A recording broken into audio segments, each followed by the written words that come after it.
Hello mga ka-precious, mga ka-loads, mga kabishi. Kumusta kayong lahat dyan? Mga kabarkads ko pala dyan sa Macau.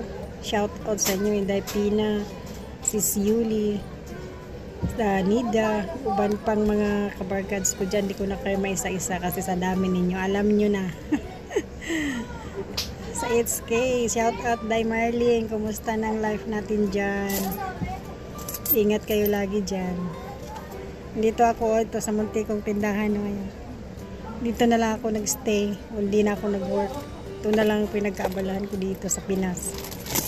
Hope see you soon mga kabarkads. Sa Lebanon pala yung bishi ko dyan. Kumusta ka na, Best Luz?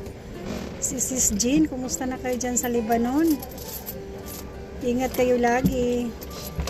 See you soon mga kabishi, mga kabarkads.